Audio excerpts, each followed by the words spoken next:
بسم اللہ الرحمن الرحیم۔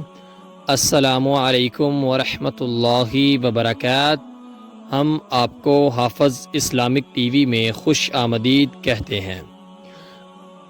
کھانا کھا کر اللہ کا شکر ادا کرنے والا۔ حضرت ابو ہریرہ رضی اللہ تعالی عنہ سے روایت ہے کہ نبی اکرم صلی اللہ علیہ وآلہ وسلم نے فرمایا، کھانا کھا کر اللہ کا شکر ادا کرنے والا اجر و ثواب میں صبر کرنے والے روزہ دار کے برابر ہے۔ اس کی حدیث کا حوالہ ہے سنن ترمذی، حدیث نمبر 2486۔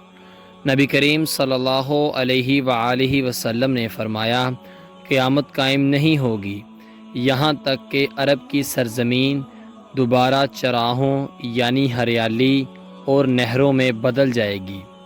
اس کی حدیث کا حوالہ ہے صحیح مسلم 2339، 2339۔ نبی کریم صلی اللہ علیہ وآلہ وسلم نے فرمایا، آباد رہے وہ شخص جس نے میری حدیث سنی اور آگے پہنچائی۔